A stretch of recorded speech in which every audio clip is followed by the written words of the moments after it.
कौन सी ग्रंथि इनमें से लिम्फेटिक टिश्यू नहीं है? लिम्फेटिक जो सिस्टम है उसमें जो टिश्यूज है, लिम्फेटिक टिश्यू उससे मिलकर नहीं बना है। तो ऑप्शंस हैं आपके adrenal gland, thyroid gland, tonsil और स्प्लिन। ये जो पेपर कर रहे हैं ये हम 2018 का कर रहे हैं। एड्रिनल ग्लैंड जी, दो ऑप्शन है ना इसमें। एड्रिनल और थायराइड होगा क्योंकि टॉन्सिल और स्प्लीन है जो लिम्फेटिक है। हाँ, जो लिम्फेटिक है उसके पार्ट हमारे पहले तो होते हैं लिम्फ, फिर लिम्फ नोड, उसके बाद लिम्फेटिक वेसल्स, लिम्फेटिक सिस्टम जिनमें और आ जाता है हमारा थाइमस, टॉन्सिल और स्प्लिन। ये सारे मिलकर हमारा जो लिम्फेटिक सिस्टम बनाते हैं। और ये जो स्प्लिन है, टॉन्सिल है, ये सब हमारा इम्यूनिटी सिस्टम का भी पार्ट है। अभी जो आईबीएस की आप बात कर रहे थे तो उसमें जो अपेंडिक्स आजकल निकाल देते हैं या गॉल ब्लैडर का सर्जरी कर देते हैं, इन दोनों के ही बहुत बड़ा रोल है बॉडी में। जो अपेंडिक्स है उसमें टी सेल्स बनते हैं जो कि इम्यूनिटी का भी पार्ट है और बैक्टीरिया को मारते हैं। जब उसको निकाल दिया जाता है तो आपका एक तो इम्यूनिटी कम हो जाता है और उसमें जो बैक्टीरिया रहते हैं जो कि खाने को पचाते हैं वो कम हो जाते हैं, जिसकी वजह से फिर पेट में मरोड़ और इंडाइजेशन, हमेशा ही पेट भरा भरा रहना, इस तरह के सिम्टम्स नजर आते हैं। जो अपेंडिक्स है वो लिवर के साइड में ही होता है ना, तो शायद इसलिए वो दर्द वहां पे उनको फील होता होगा, मेरे हिसाब से जो मुझे लगा मैंने आपको बताया। ठीक है मैम, गॉल ब्लैडर का क्या बताया आपने? गॉल ब्लैडर का क्या रोल है? जी, गॉल ब्लैडर जैसे आपका बाइल बनता लिवर में है पर वहां से प्रोड्यूस हो रहा है, वो उसको स्टोर करता है आपका गॉल ब्लैडर में। तो जब भी गॉल ब्लैडर का सर्जरी हो जाता है तो आप प्रोटीन, जो भी हैवी फूड है वो अगर आप खाएंगे तो आपके पास सफिशिएंट जो बाइल है वो नहीं है, क्योंकि बाइल स्टोर ही नहीं हो रहा है। आपका जितना थोड़ा थोड़ा थोड़ा थोड़ा बाइल आपका यूज होगा, क्योंकि स्टोर करने का जो ऑर्गन है वो निकाल दिया गया है। एक नॉर्मल इंसान में जो बाइल बन रहा है वो आके स्टोर हो जाता है गॉल ब्लैडर में, राइट। तो इसलिए जो अगर ऐसा सर्जरी हो गया तो ऑब्वियसली इंडाइजेशन रहेगा। उनको पहले ही बता, मतलब काउंसलिंग कर दी जाती है कि आपको हैवी खाना नहीं खाना है, धीरे धीरे इंटरवल में खाना है, जो अपना शिव संहिता में है ना, स्तोकम स्तोकम, छोटा छोटा करके बार बार खाइए। तो उसी तरीके से इनको मतलब कंट्रोल्ड अमाउंट में खाना है, हैवी फूड नहीं खाना है। सर्जरी के बाद काफी कुछ रिस्ट्रिक्शंस हो जाते हैं और मोस्टली जब गॉल ब्लैडर और इनको निकाला जाता है ना तो आईबीएस आजकल बहुत ज्यादा हो जा रहा है, पर वो नेचुरोपैथी से काफी उनको हेल्प मिलती है, योगा से, नेचुरोपैथी से ऐसे वाले पेशेंट्स को काफी हेल्प मिलती है। हम आगे चलते हैं। इन वेजिटेरियन डाइट, मतलब हमारा जो शाकाहारी खाना है उसमें मेजर सोर्स ऑफ प्रोटीन क्या है? ठीक है, वेजिटेबल, फ्रूट, पल्सेस और सीरियल। किससे आपको पल्सेस पल्सेस। पल्सेस नीचे कैसे आएगा? ओके, तो इसमें आपको दो चुनना है, दो है कि कोड है? pulses and cereals. Pulses plus cereals. Correct. Cereals में कम अमाउंट में होता है पर होता जरूर है, ठीक है। तो एक और दो ऑप्शन इसका करेक्ट हो गया। आई थिंक इसके ऑप्शंस नहीं है ना मेरे पास, नहीं है। Okay, next question. जो गाउटी आर्थराइटिस है उसका कारण क्या है? पर मैंने यहाँ पे ऑलरेडी टिक लगाया हुआ है, तो जो यूरिक एसिड का बढ़ जाना इसका कारण होता है, ठीक है।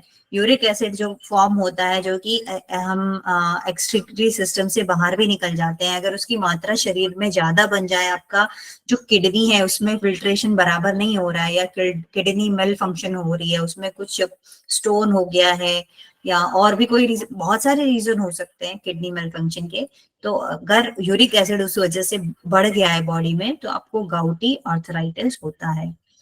एंडोक्राइन ग्लैंड से जो सीक्रेशन होते हैं तो उसे क्या कहते हैं, उसे हार्मोन कहा जाता है। Antigen is a chemical substance which initiate the production of, हाँ एंटीजन जहां है तो वो क्या क्या बनाता है, एंटीजन को आइडेंटिफाई करके क्या बनाता है?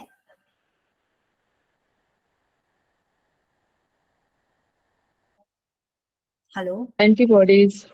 एंटीबॉडीज। एंटीबॉडीज एंटीबॉडीज कौन बनाता है, कौन बनाता है एंटीबॉडीज?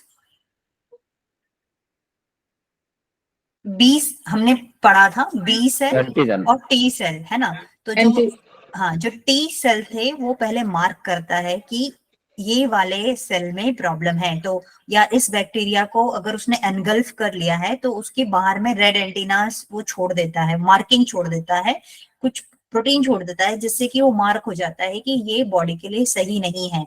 तो उस जो बाहर में जो मार्क छोड़ता है उसको हम एंटीजन कहते हैं, ठीक है। तो जो ये बी सेल है उससे जो प्लाज्मा सेल बनते हैं, ठीक है, बी सेल से प्लाज्मा सेल बनते हैं और वो जो एंटीजन जो मार्क किया है उसी के लिए फिर एंटीबॉडीज बनता है। तो एंटीबॉडीज किससे बनता है, प्लाज्मा सेल से, बी सेल के, ठीक है। और बी सेल कहाँ पर बनता है, वो बनता है बोन मैरो में। टी सेल कहाँ बनता है, बनता बोन मैरो में है और फिर उसके बाद माइग्रेट होके थाइमस में आ जाता है।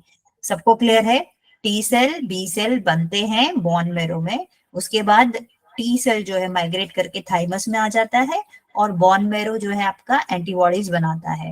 एंटीबॉडीज बनाने से पहले प्लाज्मा सेल्स बनते हैं, उसके बाद फिर एंटीबॉडीज ऐसे बीबी के शेप में बनते हैं। ऑल साइनोवियल जॉइंट्स, जो कि साइनोवियल जॉइंट्स हैं वो किस तरह के जॉइंट्स हैं? Freely movable. Freely movable. जी।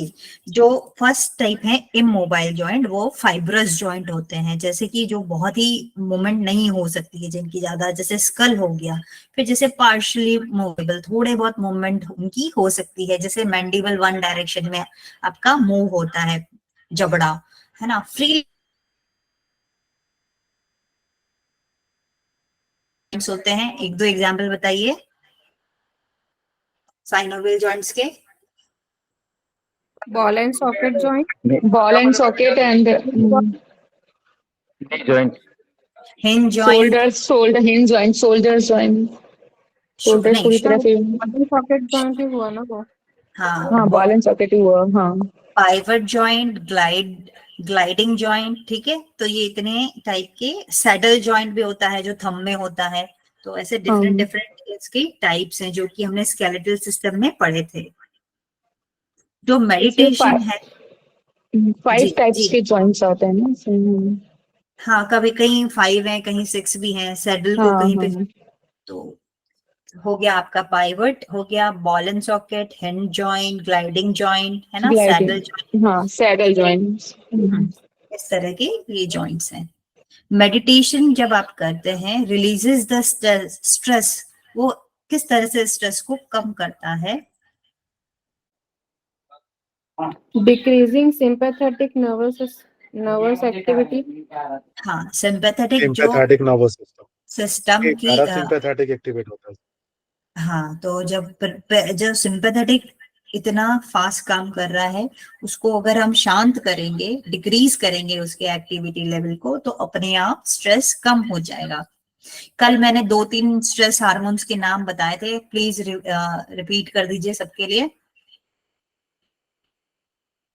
कार्टिसोल, कॉर्टिजोल, कॉर्टिसोल के, एड्रेनालिन भी होगा ना। एड्रेनलिन, एड्रेनालिन, इसको इपिनेफ्रिन भी कहते हैं। और एक सी से था, उसको मैं दिन में भी डिवाइड कर, कैटेकोलामाइन, ठीक है, कैटेकोलामाइन। हाँ, ठीक है। तो ये और कैटेकोलामाइन जो है वो न्यूरो ट्रांसमीटर भी है और ये भी एड्रिनल से ही, एड्रिनल ग्रंथि से ही निकलता है, ठीक है। तो ये चीज हो गया। एंजिना पेक्टोरिस जो है इन्वॉल्व्स पेन इन चेस्ट, ये कहाँ गया क्वेश्चन 37 नंबर का। Angina pectoris involves pain in the ma'am option ही नहीं दिख रहे हैं हाँ नीचे हाँ के। हाँ, मुझे भी एंजिना नहीं। पेक्टोरस जो था वो चेस्ट से रिलेटेड डिजीज है ना, हाँ, Involve हार्ट pain में in the भी chest. एंजिना जो होता है चेस्ट पे। तो ये क्वेश्चन पूरा नहीं है तो मैं 37। ओके, तो क्वेश्चन है angina pectoralis involves pain in the chest, जो कि किससे रिलेटेड है? Increase coronary circulation first option है, डिक्रीज कोरोनरी सर्कुलेशन। किसी का माइक ऑन है, प्लीज बंद कर लीजिए। डिक्रीज कोरोनरी है। Muscular pain in the chest और पेन इन द रिब्स। ठीक है, तो आपने सही बताया। जब कोरोनरी सर्कुलेशन कम हो जाएगा तो आपको चेस्ट में पेन होने लगेगा।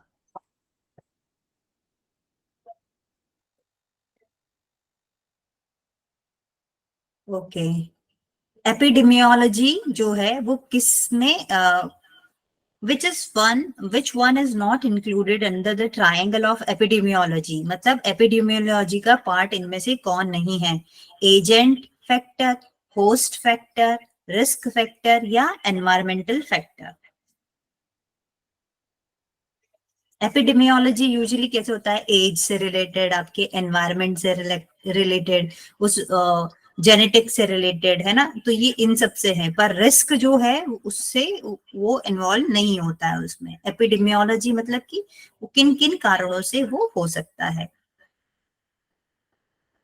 ओके, जो एपिडेमियोलॉजी आई थिंक स्किन से रिलेटेड है क्या? क्या?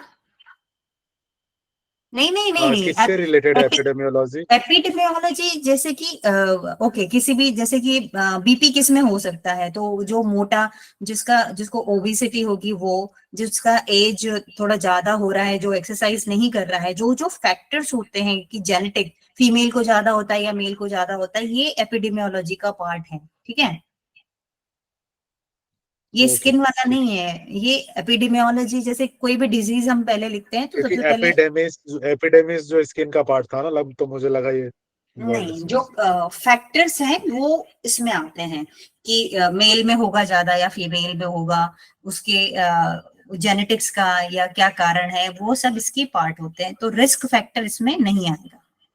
Distress may not originate in the body by, जो डिस्ट्रेस है, जो कि यूस्ट्रेस जो होता है वो अच्छा स्ट्रेस होता है, जो डिस्ट्रेस होता है वो हमारी बीमारियों का कारण होता है। स्ट्रेस हमेशा दो तरह का होता है। यूस्ट्रेस जो कि आपको मोटिवेट करे कुछ काम अच्छा करने के लिए, डिस्ट्रेस जो होगा वो क्या है, जो कि आपके लिए बुरा असर डाले। तो वो किस में नहीं होगा? जब आपके प्लेजेंट थॉट्स होंगे तब डिस्ट्रेस नहीं होगा ना। प्लेजेंट थॉट्स होंगे तो उसको उसको यूस्ट्रेस में काउंट करेंगे। डिस्ट्रेस मतलब कि high blood pressure, pain, tumour, ये सब डिस्ट्रेस के पार्ट है। ओके, कल मैंने आपको बताए थे फ्लैट बोन्स। फ्लैट बोन्स के एग्जांपल्स बता दीजिए, 3 थे। स्टर्नम में होते हैं। स्टर्नम यस और और स्कैपुला है। स्कैपुला स्कैपुला, और तीसरा स्कल, स्कल। क्रेनियल हाँ, बोन्स। तो ये क्वेश्चन है कि cranial bones are example of flat bones. Short bone के एग्जांपल बताइए। शॉर्ट बोन, फिंगर्स के हो गए, रिस्ट, इरेगुलर बोन का wrist bone, example vertebra, irregular pelvic area में होता है। वर्टिब्रा। Vertebra, pelvic. और लॉन्ग बोन्स किस में होते हैं?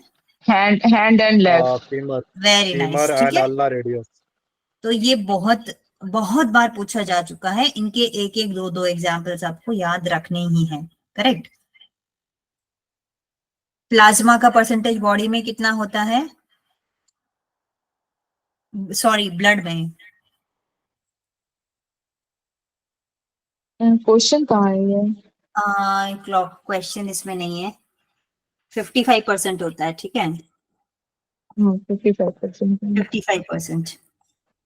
The percentage of plasma in human blood is 55%। 55%। एक दो क्वेश्चन रह गए तो मैं उसको देख लेती हूँ, अगर नहीं है तो। नहीं है तो इधर पे कौन सी ग्रंथि है जो कि एक्सोक्राइन है और एंडोक्राइन है? Pancreas, pancreas, pancreas. Spinal nerves का कितना नंबर होता है बॉडी में? 12 पेयर स्पाइनल होती है। Nerve 12 pairs, 12 pairs.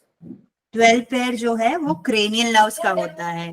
हाँ, ठीक है, 31 पेयर, 31 पेयर, 31। हाँ ये किसी का माइक है जो कि पीछे आवाज आ रही थोड़ी, देख लीजिएगा एक बार। तो क्रेनियल नर्व्स होते हैं वो 12 होते हैं और 31 पेयर्स हमारे स्पाइनल नर्व्स होते हैं। ये 2 क्वेश्चन इसमें इंक्लूड नहीं हुए थे। अभी जो ऐसे नोड है वो कहाँ पर लोकेटेड होता है? Right atrium. हाँ, पर ऐसे नोड क्यों इंपॉर्टेंट है? वहां क्या इंपॉर्टेंट चीज होती है? ऑटो रिदमसिटी वहीं स्टार्ट होती है सबसे पहले। Very nice. जो हार्ट में कॉन्ट्रैक्शन जो है उसका अपना एक इलेक्ट्रिक सर्किट होता है हार्ट का। अगर ब्रेन डेड भी हो जाए इंसान तो हार्ट तो लास्ट ऑर्गन है जो सबसे लास्ट तक चलेगा। ठीक है, तो इसका अपना इलेक्ट्रिक सर्किट होता है। अगर ब्रेन भी काम नहीं कर रहा है तो ये अपना खुद का जो इलेक्ट्रिक सिग्नल है खुद ही जनरेट करता है। जो उसका ओरिजिन है, जो स्टार्ट होता है, वो राइट एट्रियम में ऐसे नोड में होता है। इसे pacemaker of the heart भी कहा जाता है। ठीक है, ऐसे नोड को pacemaker of the heart भी कहा जाता है, याद रखिएगा, इंपॉर्टेंट है ये चीज। इसके बाद में वो सिग्नल, वो जो ये जो यहाँ से जो सिग्नल स्टार्ट हुआ वो आगे जाता है एवी में, उसके बाद में जाता है bundle of his right and left, उसके बाद नीचे जाते हैं तो टर्मिनल एंडिंग ऑफ परक्यूंजे फाइबर, वो लास्ट है। इस तरीके से पूरा आपके सर्कुलेट हो जाता है वो इलेक्ट्रिक कंडक्शन जो कि आगे मूव करता जाता है। सबसे पहले कहाँ होता है? एसए नोड, फिर राइट आरवी एवी नोड, उसके बाद में आ गया बंडल ऑफ हिज, उसमें राइट साइड लेफ्ट साइड, उसके बाद और ब्रांचेस, लास्ट में टर्मिनल एंडिंग को क्या बोलते हैं? परकिंजेस फाइबर, वो एक साइंटिस्ट के नाम पे इसका नाम दिया गया। इस तरीके से हार्ट में जो इलेक्ट्रिक कंडक्शन है इस तरह से ट्रांसफर होता है। जो डेंड्राइट्स होते हैं न्यूरॉन के ऊपर, conduct nerve impulses towards the cell body और away from the cell body. Dendrite जो है वो सेल की तरफ ले जाते हैं। और एक्सॉन एक्सॉन होता है अवे फ्रॉम द बॉडी होता है। बिल्कुल, ये अवे फ्रॉम ये द सेल बॉडी। सेल, हाँ, सेल बॉडी। क्योंकि वो इंफॉर्मेशन आगे वाले न्यूरॉन को देगा। ठीक है, पहले डेंड्राइट पकड़ सोडियम, के, हाँ, पहले डेंड्राइट पकड़ के लाया और सेंटर में ले गया, यानी कि टुवर्ड्स द सेल बॉडी। फिर उसको एक्सॉन कैरी किया और आगे दूसरे न्यूरॉन को दिया, यानी कि away from the cell body. तो अब क्वेश्चन पूरा ध्यान से पढ़ लीजिएगा। अगर सेल बॉडी से रिलेट करके पूछ रहा है तो उस तरीके से, ये क्वेश्चन 2 या 3 बार ऑलरेडी आ चुका है अलग अलग फॉर्म में, तो इसे याद रखना है। एक बार एक्सॉन को पूछा है, एक बार डेंड्रॉइड को पूछा है। Hormones produced by thymus gland play a key role in proliferation and maturation. मतलब थाइमस में कौन से सेल मैच्योर होते हैं ये तो हम ऑलरेडी कर चुके हैं, टी सेल्स। तो वो आके यहाँ पे माइग्रेट हो जाते हैं, बनते हैं बोन मैरो में, फिर आ जाते हैं थाइमस में और यहाँ पे मैच्योर होते हैं। कौन सा जो डिजीज है जो कि हम पूरी तरह से ट्रीट कर सकते हैं योगा थेरेपी के द्वारा? Ischaemic heart disease, hernia, diabetes mellitus type 1 और एलर्जिक राइनाइटिस। कौन सा हम पूरी तरह से ठीक कर सकते हैं योगा के द्वारा? तो इसका आंसर है एलर्जिक राइनाइटिस। ठीक है, ये ऑटो इम्यून डिसऑर्डर होता है। इसमें जल नीति प्रैक्टिस और नेचुरोपैथी के द्वारा और हम योगा के द्वारा इसको ठीक कर सकते हैं। और भी हमारे जो एलर्जीज हैं उसके धौती क्रिया के द्वारा भी ये ठीक हो सकता है। सूत्र नीति भी हेल्प कर सकता है। कपाल शोधन जो जिसमें आएगा हर प्रतिपिका के अनुसार, जो में कपाल शोधन कर रहा है, और या आपका जो जतोदर रोग जो भी है वो इसमें ठीक हो जाएंगे। जो ये एलर्जिक राइनाइटिस होता क्या है? क्या कौन सी एलर्जी होती है? Okay, I have allergic rhinitis, जबकि पोलन से भी हो सकता है, डस्ट से हो सकता है, इसमें नंबर ऑफ स्नीजेस बहुत सारे आते हैं जब आप अपना एरिया चेंज करते हैं, ठीक है। अगर आप पैदा हमेशा ड्राई एटमॉस्फेयर में हुए या आपने ज्यादातर पार्ट ड्राई में बिताया है, तो कुछ ऐसे ट्रिगर होते हैं। एक ट्रिगर आपके एनवायरनमेंट में होते हैं, मान लीजिए पोलन हो गया, पॉलिनेशन का सीजन होता है, यहाँ पे ज्यादा पेस्टिसाइड दिया गया है पौधों को, तो उसकी स्मेल से वो आपका जो हिस्टामिन होता है बॉडी में हिस्टामिन होता है, तो वो हिस्टामिन अपने ही सेल में स्वेलिंग पैदा कर देता है, जिसे बोलते हैं वो नेचुरल रिफ्लेक्स होता है इन्फ्लामेशन। म्यूकस लेयर में नाक की इन्फ्लामेशन हो जाता है तो वो फूल जाता है और आपका ब्रेथ वे छोटा हो जाता है, तो एक तो म्यूकस ज्यादा बनेगा, दूसरा आपको सांस लेने में दिक्कत आएगी। किसी को ज्यादा प्रॉब्लम है तो टॉन्सिल्स भी फूल जाते हैं, पर यूजुअली उसमें बहुत ज्यादा 50-60 ऐसे छींके बहुत ज्यादा आती हैं और म्यूकस प्रोडक्शन बढ़ जाता है। तो इसका इलाज है, एलोपैथी में इसका इलाज है कि आप एंटी हिस्टामिन लें, क्योंकि आपकी बॉडी में ज्यादा हिस्टामिन बन रहा है। तो जैसे कि अलेग्रा, एक सिट्रिजिन, इस तरह के जो टेबलेट्स हैं जो कि एंटी हिस्टामिन दवाई उनमें होती है, उनको लेने से आपका एलर्जीज कम हो जाते हैं। एविल पहले बहुत फेमस था, आजकल उसका यूज कम हो गया है। एविल करके सोचा, कोई भी एलर्जी होती थी, रिएक्शन होता था, दाने होते थे, तो पहले एविल बहुत ज्यादा दिया जाता था। फोबिया क्या है? फोबिया जनरल एंजाइटी डिसऑर्डर है। किसी भी चीज का मतलब आपको डर लग के जो हाइट से, अंधेरे कमरे से, क्लस्ट्रोफोबिया, छोटी जगहों से, भीड़ से, हर एक फोबिया का एक नाम है और ये आपकी एंजाइटी से रिलेटेड डिसऑर्डर्स होते हैं। डाइजेस्टिव डिसऑर्डर, फिजिकल डिसऑर्डर, तो इनमें से इसको एक्सक्लूड करना इनकस, ल्यूनेट, कैपिटेट, स्टेपीज। तो 2 चूज करना है तो ये बहुत आसान है। हाँ, लूनेट और कैपिटेट। ल्यूनेट और कैपिटेट। हाँ, और ये बचे हुए इनकस 2। और ईयर। हाँ, स्टेपीज और इनकस, मिलियस, इनकस और स्टेपीज, ये तीनों ईयर के।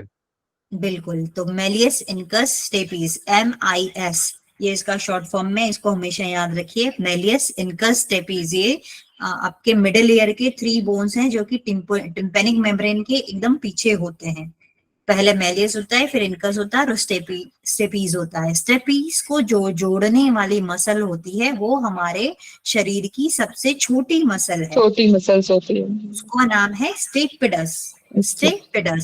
और जो स्टेपीज है ये हमारे शरीर की सबसे छोटी बोन है।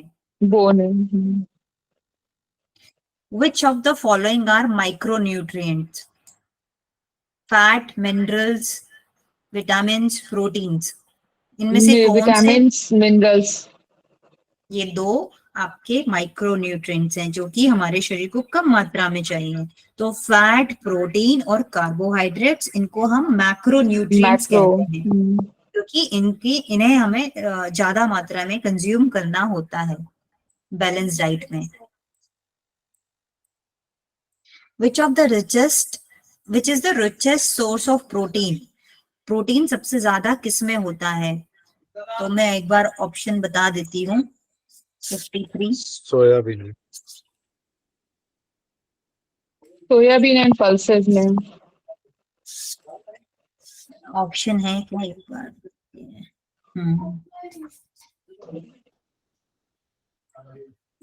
इसमें एक ही है, ग्रीन ग्राम, रेड ग्राम।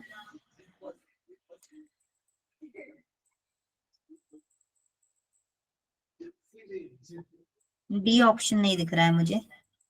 तो सोयाबीन में जो है हमेशा प्रोटीन सबसे ज्यादा होता है। वेज में जितनी भी आपकी दालें हैं उनमें सबसे ज्यादा प्रोटीन सोयाबीन में होता है, ये तो हमें पता भी है। ओके, आपको मैच करना है। मेलियस ईयर की है, ईयर की है। Yes, sternum correct. चेस्ट की है। स्टर्नम मैक्सिला चेस्ट, अपर मैक्सिला और इसके अपर जॉ, चेस्ट। और स्केफॉइड आप बस याद रखिए, रिस्ट का है। रिस्ट स्केफॉइड का है। रिस्ट की है। करेक्ट। इसको आपको सजाना है क्रम से। जैसे बॉडी में जिस तरह से होता है वैसे, ureter, kidney, urinary bladder, urethra.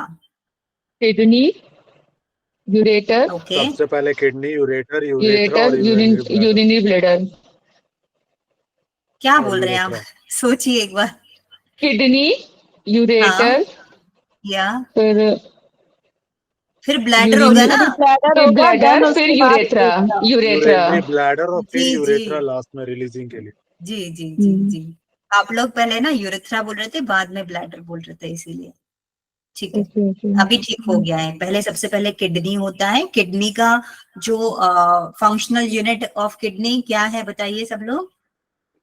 Nephron. Filtration, nephron. Nephron जो है नेफ्रॉन। किडनी का फंक्शनल यूनिट है। और किस पार्ट में आपका फिल्ट्रेशन प्रोसेस होता है नेफ्रॉन के? उसका नाम याद रखना है। किडनी। नहीं वो नेफ्रॉन के किस पार्ट में फिल्ट्रेशन प्रोसेस होता है? उसे बोलते हैं glomular capsule. Glomerulus capsule, glo glomerulus. Glomerulus. Glomerulus capsule, capsule, उसका जो बाहर का एरिया होता है उसे बोमेन कैप्सूल कहा जाता वोमेन है। उसके कैप्सूल। हाँ, उसके अंदर जो गोल गोल संरचना होती है उसे हम ग्लोमेरुलस बोलते हैं। ठीक है। तो और उसके नीचे जो पहले एक डक्ट होगी, तो हमेशा जो प्रॉक्सिमल वर्ड देखेंगे तो हमेशा कोई संरचना के पास वाली चीज को प्रॉक्सिमल, दूर वाले को डिस्टल कहा जाता है। तो उसके बाद प्रॉक्सिमल पार्ट आता है जिसमें कि ज्यादातर चीजों का एब्जॉर्प्शन होता है। फिर उसके बाद loops of Henle. Loop of Henle आता है। तो जो प्रॉक्सिमल का जो लास्ट पार्ट है, वहां से जो ऐसे वाले फिल्टर होने वाले पदार्थ जो कि हमारे किडनी के थ्रू नहीं आ पा रहे हैं, वो डायरेक्टली ब्लड में, यहाँ पे ब्लड के थ्रू यहाँ पर छोड़ दिए जाते हैं। यहाँ कैपिलरीज के द्वारा प्रॉक्सिमल के एंड पोर्शन में छोड़ दिए जाते हैं ऐसे पदार्थ जो कि थोड़े बड़े हैं। और क्या क्या यहाँ पे फिल्टर हो रहा है? यूरिक एसिड, आपका यूरिया, और केरेटीन, टॉक्सिन्स, जो सारी चीजें हैं, या बाइल जो टूटा है कहाँ पर, लिवर में, वो भी टूट के इधर पे थोड़ा बहुत आता है। तो इस तरीके से काफी सारी चीजें वापस अब्जॉर्ब क्या कर रहे हैं हम? सॉल्ट अब्जॉर्ब कर रहे हैं, इलेक्ट्रोलाइट्स अब्जॉर्ब कर रहे हैं, और ग्लूकोज तो सारा ही हम अब्जॉर्ब कर रहे हैं, पानी की काफी सारी मात्रा, ताकि डिहाइड्रेशन ना हो। तो ये सब यहाँ पे री अब्जॉर्ब हो जाता है प्रॉक्सिमल में। फिर लूप ऑफ हेनले में फिर सीक्रेट हो जाता है जो नहीं चाहिए, फिर वापस से एब्जॉर्ब होता है, लास्ट में सीक्रेट होता है जो कि कॉमन कलेक्टिंग डक्ट में। इस तरीके से ये आपका किडनी काम करता है।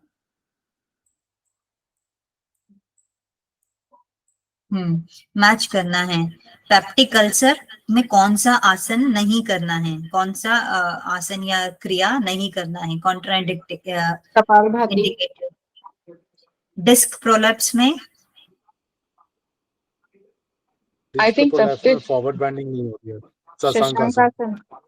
डिप्रेशन में? नहीं पेप्टिक अल्सर में शंख प्रचाल, ये शंख का मेरे हिसाब से तो वस्त्र ऐसा धोती नहीं। आएगा। ठीक है, पेप्टिक अल्सर में हाँ, आप वस्त्र धोती नहीं बस करेंगे।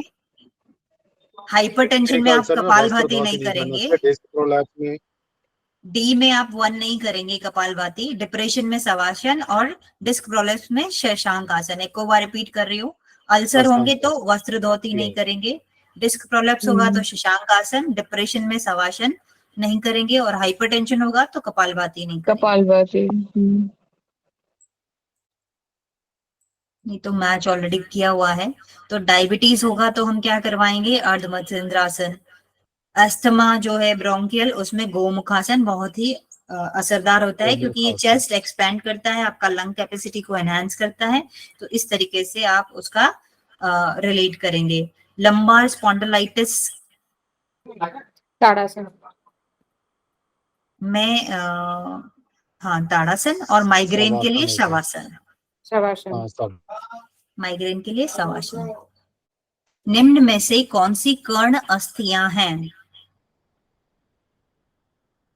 ईकस स्टेप्स। और इलियम कहाँ पर होता है बताइए? इलियम, इलियम तो ये उसका पार्ट है ना, duodenum ileum, jejunum ileum, duodenum, ileum और जेजुनम। जेजुनम छोटी आंत के पार्ट है। नहीं स्टम, इलियम, इस्चियम और pubis. Small intestine. Ileum, ischium और प्यूबिस। स्केफॉइड कहाँ पर होता है? इसकी folding- ये तो अभी अभी पढ़ा था ना हमने, ये रिस्ट में रेस्ट में। रिस्ट ठीक है। में है। इलियम मेरे हिसाब से ना प्यूबिक बोन में आता है आपका, इलियम, इस्चियम, प्यूबिस, ये 3 है। एक बार चेक कर लीजिए कोई एक सही कह Google रहे पे ठीक। फैक्टो अच्छा टिप बोन्स में। चेक करिए एक बार, हाँ, मैं ये वही कंफ्यूज हूँ वाला है। इसलिए। हाँ, चेक किया आपने किसी ने गूगल पे? कोई चेक करके बताइए। ये आपको अरेंज करना है। नेफ्रॉन का जो पार्ट्स मैंने अभी अभी समझाया, बस आपको इसको सीक्वेंस से लगा देना है। इसमें सबसे पहले आएगा ग्लोमेरुलस, फिर आएगा प्रॉक्सिमल कॉन्वोल्यूटेड ट्यूब्यूल, देन आएगा लूप ऑफ हैंडले, फिर distal convoluted tubule. 4th option होगा ना? हाँ हाँ, बी, 4th ऑप्शन होगा। C, B C D A. D, A. Ileum is the final part of the small intestine, ठीक है? तो जो आपने बोला वही ठीक है। Ileum and pelvis, shape of ileum and pelvis.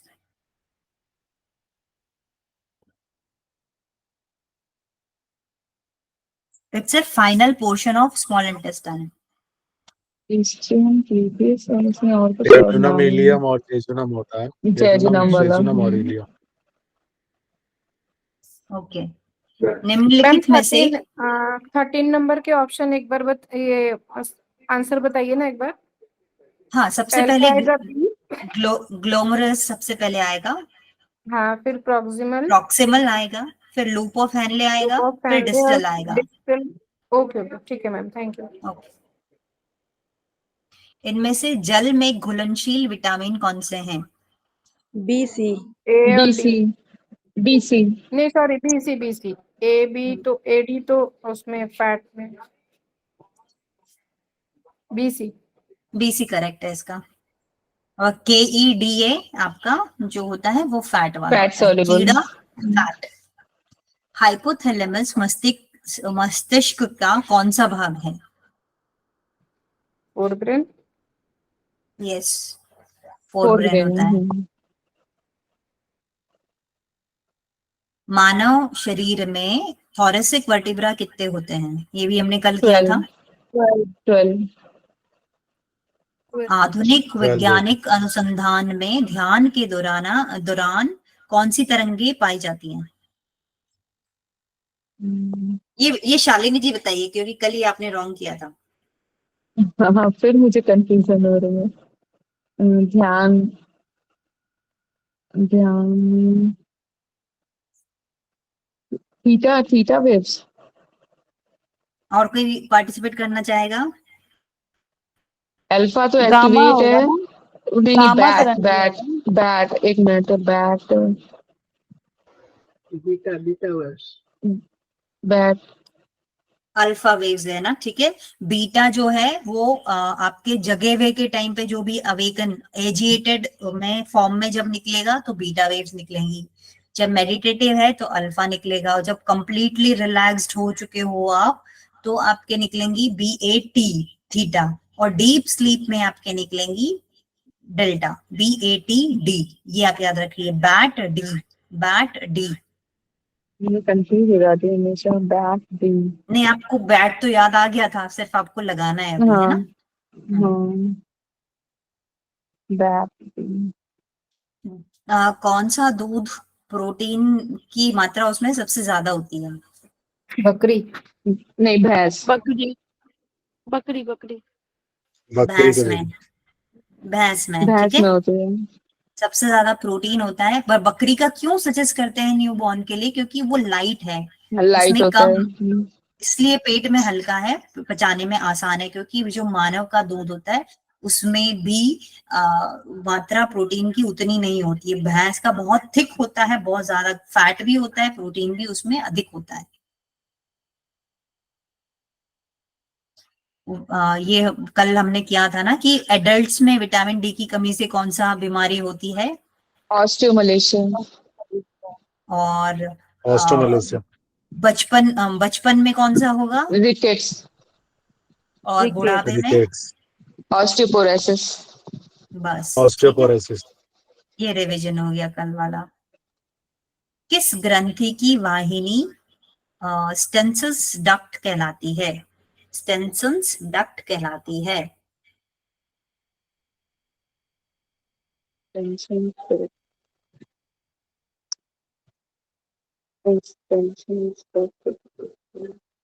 Pancreas, adrenal, parotid, pituitary. देखिए बाकी सब आपने आई बहुत थिंक अच्छे से, पैरोटिड हाँ, ग्लैंड। तो इसको इस तरीके से पैरोटिड।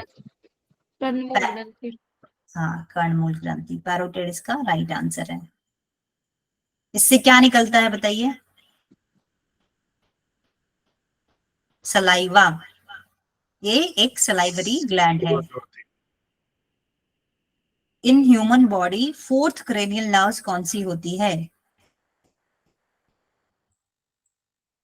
आंसर नहीं दिख रहा है, ऑप्शंस। ऑप्शन ना, ओके, इधर trigeminal, trochlear, abducens, hypoglossal. Okay, मैं एक ट्रॉक्लियर, बार, trochlear. Trochlear, trochlear right answer है। फिफ्थ ट्राइजेमिनल होती है, फिर उसके बाद सिक्स्थ एब्ड्यूसन होती है, सातवीं फेशियल होती है, आठवीं ग्लोसोफेरेंजियल, नवीं हाइपोग्लोसल, 10वीं वेगस। इस तरीके से आपके पूरे 12 होते हैं। सबसे पहले ऑल्फैक्टरी, ऑप्टिक, इस तरह से ही शुरू होती हैं। तो ये आप थोड़ा थोड़ा एक दो बार नाम याद रख लीजिए, तो कोई भी पूछे तो हमें थोड़ा आइडिया हो। शरीर सौष्ठव के लिए वर्गीकृत भोजन के अंतर्गत निम्न में से कौन से खाद्य पदार्थ आते हैं? मतलब body building type. Pulses Pulses and meat. Correct answer है। दोनों में प्रोटीन है, बॉडी बिल्डिंग फूड है दोनों, तो बी और C. Hormone secreted by alpha cell of ये पैनक्रियास। डेल्टा है शायद ये। glucagon. ये अल्फा ही ये है मेरे, अल्फा है, अल्फा। हाँ, तो फिर ग्लूकागॉन है। ग्लूकागॉन, क्योंकि बाकी तो है ही नहीं ना कुछ और ऑप्शन। हम्म। बीटा सेल से क्या निकलेगा? इंसुलिन। इंसुलिन। डेल्टा से? इंसुलिन। डेल्टा से Somatostatin. स्टैटोस, और गामा से? स्टैटोस्टेरिन करके ऐसे तो ना। हाँ, सोमेटोस्टेटिन। और गामा से? सोमेटोस्टेटिन। गामा से pancreatic polypeptide. Pancreatic polypeptide. Polypeptide. इनको मैच करना है, मैं बड़ा कर देती हूँ थोड़ा। रेडियस कहाँ पर होता है? Radius Forearm. Four arm. Trapezium कहाँ होता है? रिस्ट। चलो, फिबुला लेग। और इशियम। Ischium hip.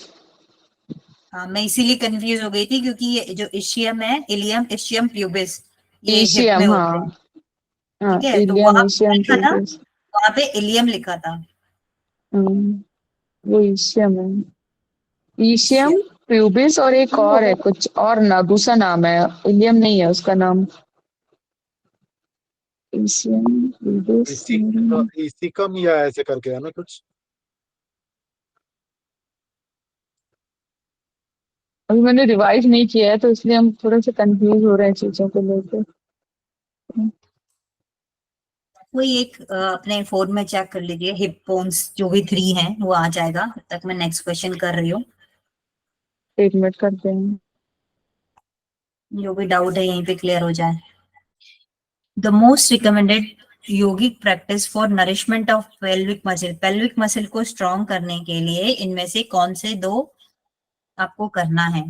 मूलबंध, अश्विनी मुद्रा। अश्विनी मुद्रा और मूलबंध। करेक्ट है आंसर। आपको तो बिल्कुल ऑप्शन की भी जरूरत नहीं पड़ी। अब भी पढ़ा मैम थोड़ी देर पहले। ओके, बताइए पाइवेट जॉइंट कहाँ पर है? हाँ, इसमें भी इलियम इस्चियम प्यूबिस ही है, हिप हिप जोन का। है ना, तो मैं इसीलिए इतनी देर से कंफ्यूज हो जा रही हूँ, इलियम इस्चियम प्यूबिस। प्यूबिस ठीक है। है, ओके। पाइवेट जॉइंट थंब में। यहाँ पे ऑप्शन देख के ए बताइए सॉरी, ना। पाइवेट जॉइंट, अच्छा यहाँ पे ऑप्शन नहीं देखा मैंने, एक मिनट। वैसे पाइवेट पाइवेट जॉइंट जॉइंट कहाँ पे होता है, आप बताइए। नेक में, नेक में नेक होता में, है। नेक में, हाँ जहाँ पे नेक में, सिर हाँ। जुड़ा होता नेक है। में होता है। नंबर 2, और कहाँ होता है? ये क्वेश्चन मेरे हिसाब से गलत है, क्योंकि पाइवेट जॉइंट जो है वो आपके रिस्ट में भी होता है और एल्बो में भी होता है। रेडियस और अल्ना के बीच में जो है आपका पाइवेट जॉइंट एल्बो में होता है और रिस्ट में भी होता है। तो अगर इस क्वेश्चन को आप आया होगा तो इसको चैलेंज कर सकते हैं। मुझे लगता है इसके दोनों आंसर आप बाद में सही माने गए होंगे। रिस्ट और एल्बो दोनों में ही पाइवेट जॉइंट होता है, और इसका तीसरा एग्जांपल आपका नेक है। नेक है। ठीक है, तो अब आप कभी भी होगा तो आप इसको याद रखिए, इसमें wrist, elbow and neck. In process को आपको अरेंज करना है: डाइजेशन, इंजेशन, एसिमिलेशन, डेफिकेशन और एब्जॉर्प्शन। ये किसी का माइक देख लीजिए एक बार। इनको हिंदी में जानना पढ़ना है तो इनके नाम है पाचन, अंतर्ग्रहण, स्वांगीकरण, मल विसर्जन, अवशोषण। सबसे पहले इंजेक्शन होगा। तो इंग्लिश वाला ही लगा दूं? हाँ जी। सबके लिए ठीक है? अंतर्ग्रहण होगा सबसे पहले मैम। सबसे पहले, हाँ इंजेक्शन। अंतर्ग्रहण, हाँ उसी को ही। सबसे पहले उसके बाद अंतर्ग्रहण होगा, इंजेक्शन। फिर फिर स्वांगीकरण, फिर फिर आप आप इंग्लिश में देख लीजिए एक बार, फिर बताइए। इंजेक्शन होगा, डाइजेशन होगा, उसके बाद एब्जॉर्प्शन होगा, फिर इंजेक्शन, एसिमिलेशन होगा, डाइजेशन, फिर एब्जॉर्प्शन। डिफिकेशन होगा। ये जिन्होंने भी बताया ना, करेक्ट आंसर है। ठीक है, अभी अभी जो जिन्होंने बताया, तो सबसे पहले इंजेशन होगा, फिर डाइजेशन फिर होगा, डाइजेशन, फिर एब्जॉर्प्शन, फिर फिर एसिमिलेशन, एसिमिलेशन, और लास्ट फिर में डेफिकेशन। डिफिकेशन। डेफिकेशन यानी विसर्जन। ओके, सबको नो डाउट, आगे बढ़े? किसी को डाउट तो नहीं है ना इसमें? मैम एक बार हिंदी का बोलती हूँ मैं। एक पहला अंतर्ग्रहण होगा, फिर पाचन, अवशोषण होगा ना। नहीं फिर अच्छा हाँ, पाचन, पहले पाचन पचे, होगा, फिर हाँ फिर अवशोषण होगा, अवशोषण होगा, फिर स्वांगीकरण और फिर मल विसर्जन। लास्ट में मल विसर्जन। करेक्ट।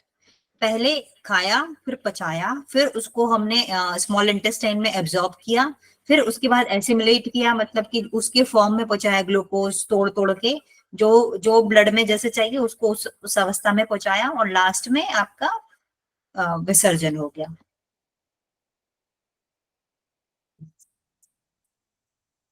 एक स्वस्थ व्यक्ति जब अपना घुटने को अपने चेस्ट की तरफ लेके आता है तो इसको क्या कहते हैं? फ्लेक्शन। फ्लेक्शन करेक्ट है। जब भी कोई एंगल कम हो रहा है बॉडी की तरफ तो वो फ्लेक्शन होगा, जब बॉडी से एंगल बढ़ रहा है तो वो एक्सटेंशन होगा। एक्सटेंशन होगा, हाँ। इनमें से कॉपर का क्या काम है ह्यूमन बॉडी में? त्वचा एवं केश को नैसर्गिक रंग प्रदान करना, लंबे केश और नवीन केश की वृद्धि में सहायक, कैल्शियम एवं फास्फोरस के अवशोषण में सहायक, रक्त कोशिकाओं एवं उत्तकों का ऑक्सीजनीकरण, और वसीय अम्ल एवं विटामिन सी का ऑक्सीजीकरण। इसके ऑप्शंस हैं A B, A E, B D.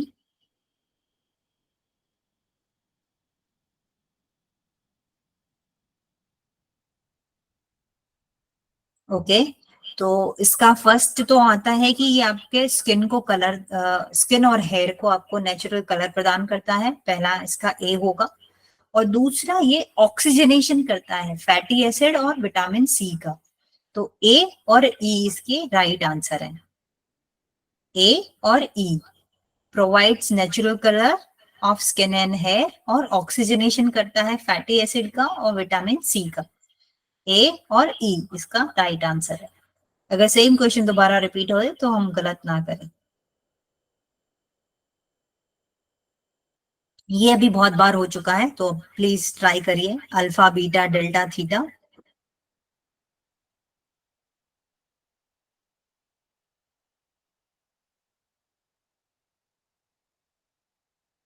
इधर है अल्फा में रिलैक्स्ड एंड रिलैक्स एंड बेका फुल स्टेट आएगा ना हाँ। Alpha.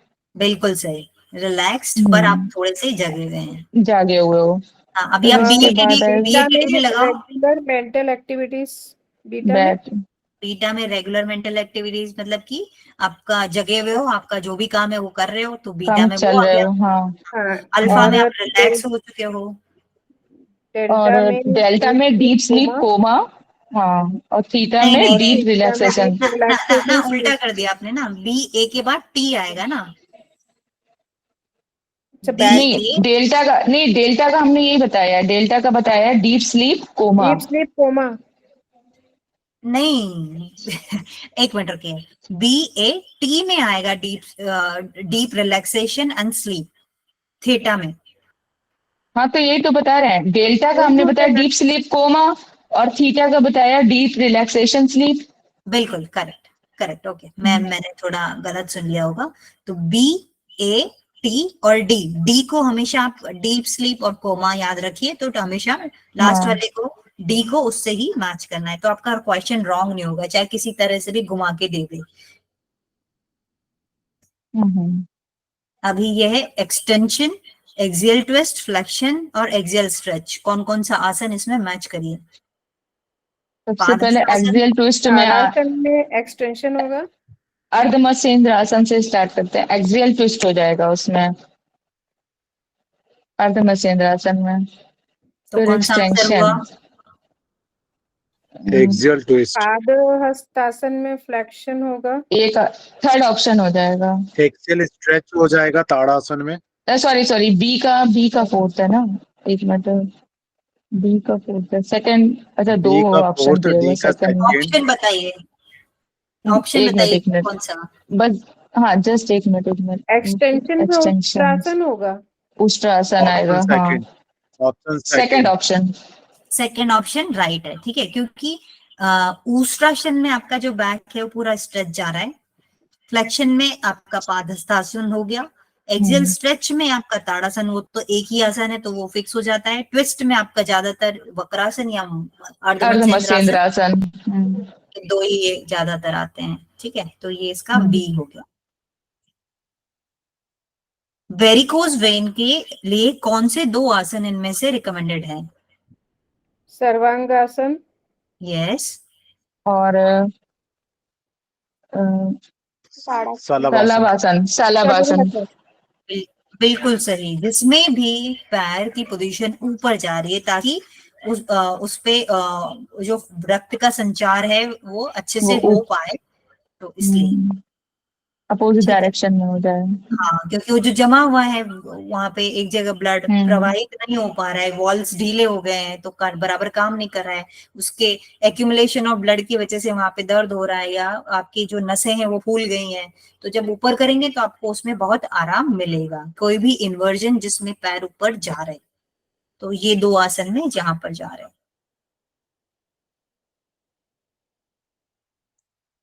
Okay. Inability to recognise faces, चेहरा पहचानने की बीमारी को क्या बोलते हैं। प्रोस्पेगनोजिया। करेक्ट आंसर है इसका, ठीक है। प्रोस्पेगनोजिया में आप चेहरे देखेंगे पर आप उनको पहचान नहीं पाएंगे। पर्याप्त दृश्य क्षमता के बावजूद, मतलब आपकी आई साइट एकदम सीधा है, ठीक है, तभी भी आप चेहरा नहीं पहचान पा रहे हैं। प्रोस्पोगोनिया। तो ये ग्लाइकोलाइसिस जो प्रोसेस है उसमें क्या क्या टूटकर बनता है, ग्लाइकोलाइसिस प्रोसेस में क्या क्या टूटता है, तो इनमें से दो ऑप्शन आपको चूज करने हैं। Amino acid. नहीं, नहीं, glycolysis, pyruvic, sorry, pyruvic, pyruvic अम्ल और ATP. Pyruvic pyruvic acid. ATP. जी जी करेक्ट, पायरुविक और एटीपी। एक्चुअली तो देखा एटीपी, जाए ना तो हाँ। इस क्वेश्चन को चैलेंज कर सकते हैं, क्योंकि थोड़ी मात्रा में पानी भी निकलता है, प्लस H2O हम हमेशा उसकी इक्वेशन में लिखते थे। तो यहाँ पे एक्चुअली 3 ऑप्शंस आपके राइट हो रहे हैं। तो अगर ये क्वेश्चन आया होता तो इसको, मतलब आया तो था ही, तो इसे चैलेंज किया जा सकता है, क्योंकि H2O बनता है, कम मात्रा में बनता है पर बनता है, पायरुविक एसिड भी बनता है, ATP भी बनता है और H2O भी बनता है। पर अगर 2 क्लोज ढूंढना है तो हम लगा के आएंगे ATP और पायरुविक। इसमें क्लेविकुलर ब्रीदिंग के स्टेप्स आपको नंबर से सजाने हैं। क्लेविकुलर ब्रीदिंग में सबसे पहले क्या करेंगे? इनहेल सबसे पहले करेंगे। यहाँ पे जो ऑप्शन है उनमें से सबसे बोलिए। पहले लेटना होगा, शवासन में लेटना होता है इसमें सबसे हाँ, तो पहले। आप सिर्फ आपने ये बोला तो सी 2 ऑप्शन आउट हो गए। हाँ, तो या तो आउट हो दो गए, हाँ, दूसरा या सी। तीसरा। फिर सांस ले, पसली पिंजर को विस्तार करें, ये ई वाला हो गया, है ना। ये हो गया। फिर फिर उसके बाद ए स्कंध और कॉलर अस्थि संरचना ऊपर की ओर उठाना हो गया। शोल्डर एंड कॉलर बोन हो जाएगा, फिर थोरेसिक हम्म ब्रीदिंग। फिर धीरे धीरे सांस छोड़ना, अधोग्रह को ढीला छोड़ना। और दूसरा क्या है?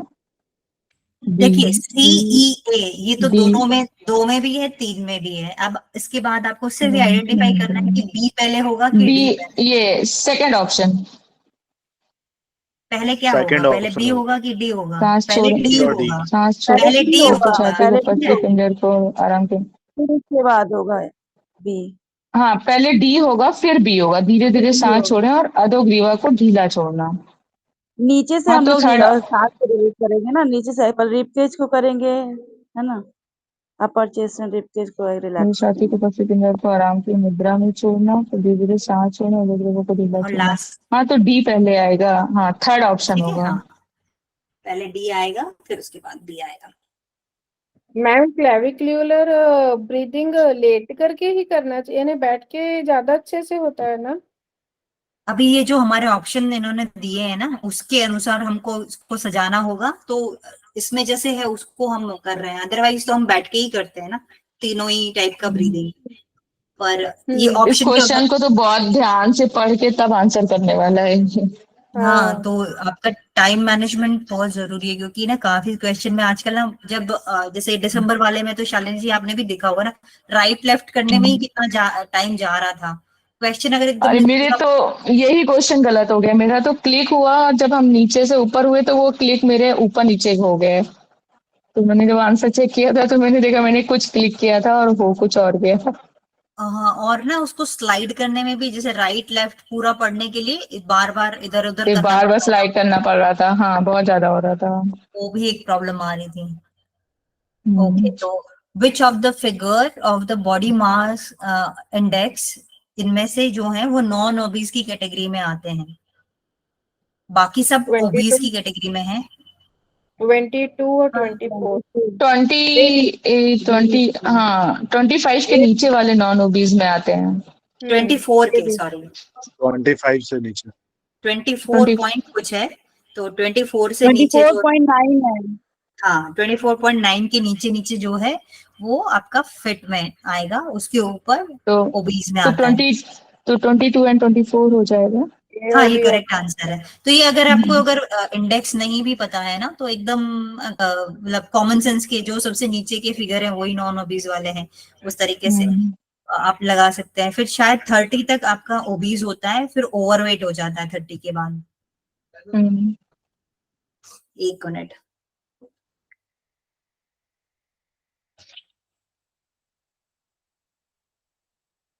मैं एक बार पढ़ देती हूँ। 18.5 to 25 जो है वो है नॉर्मल रेंज, 25 to 30 ओवरवेट, फिर जो ओबीज है वो 30 के ऊपर, 30 to 35 वो है ग्रेड 1 ओबेसिटी, 35 to 40 है ग्रेड 2, और 40 के ऊपर ग्रेड 3। ये इसका इंडेक्स है।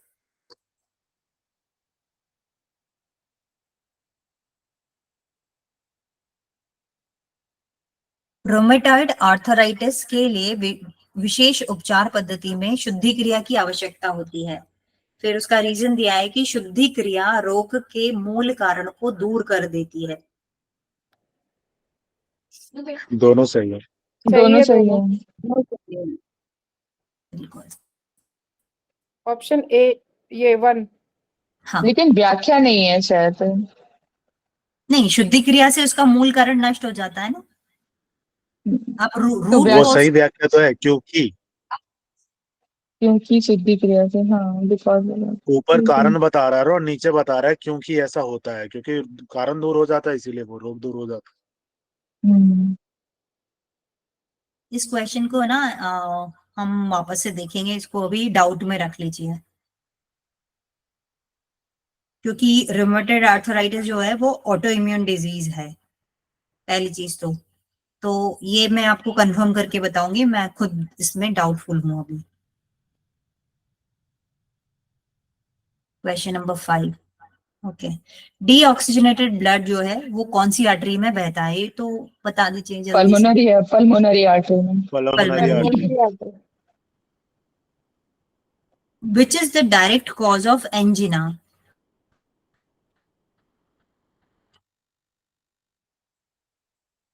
Modern modern lifestyle. Lifestyle. Modern life aging भी है। Style, irregular sleeping habits, and inner आगे इनर unrest, नहीं, एजिंग, आई थिंक एजिंग हो जाएगा। aging.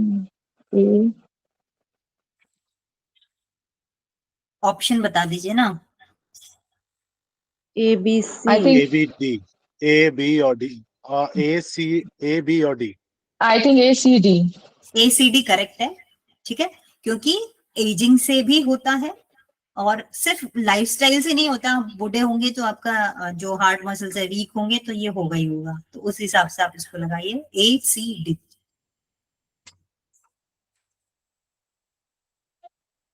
इनको इनमें फैट की परसेंटेज को घटते क्रम में व्यवस्थित करें, कि सबसे ज्यादा किसमें है, फिर कम किसमें, कम किसमें है, ऐसे लगाइए इसको। सबसे ज्यादा अखरोट में। सबसे ज्यादा काज, एक minute, D,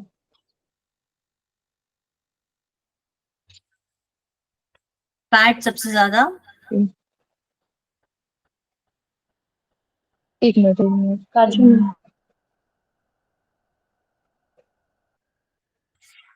I think number third option. Third option. घटते क्रम में, मतलब कि सबसे पहले जो सबसे ज्यादा वाला है उसको बताना है आपको, तो सबसे ज्यादा जो फैट होता है वो अखरोट में होता है। ऑप्शन सी और डी है। ऑप्शन 1 होगा फिर। डी होगा, ठीक नहीं, है, डी क्योंकि होगा, डी होगा। सबसे पहले अखरोट आएगा, फिर उससे कम किसमें है, काजू में, फिर उससे कम किसमें है, मूंगफली। सॉरी, इसमें मूंगफली में। सबसे ज्यादा परसेंटेज किसमें है वो बताना है, तो मेरे को सबसे ज्यादा अखरोट में है फैट, फिर उसके बाद काजू में है, फिर उसके बाद मूंगफली में है, और बादाम में सबसे कम फैट होती है। इस तरीके से इसको याद रखिए, कंफ्यूज नहीं होना है। तो एक्चुअली देखा जाए ना, तो कोलेस्ट्रॉल जो होता है वो काजू में ज्यादा होता है, अखरोट में जो होता है वो गुड फैटी एसिड अच्छे वाले ओमेगा 3 वगैरह हाँ, ओमेगा अखरोट 3 वगैरह ज्यादा होते हैं। हाँ अच्छा होता है उसमें। वर्मी अपेंडिक्स किसका अपवृद्धि है, सीकम। किसका सीकम बताया, की। Caecum, caecum. Correct correct. Riboflavin की कमी से कौन सा रोग होता है, ये मैंने कल बताया था आपको, बताइए पेलेग्रा। Riboflavin, pellagra. नहीं, ना। एक minute, angular stomatitis. Angular correct stomatitis. Correct correct, angular stomatitis होता है राइबोफ्लेविन की वजह से, जो B3 होता है उसकी वजह से पेलेग्रा होता है। पेलेग्रा होता है, हाँ। B1 से बेरी बेरी। B1 से वेरी वेरी। प्राणायाम करने से आप कौन सा सिस्टम कंट्रोल कर सकते हैं, चार में से बताइए।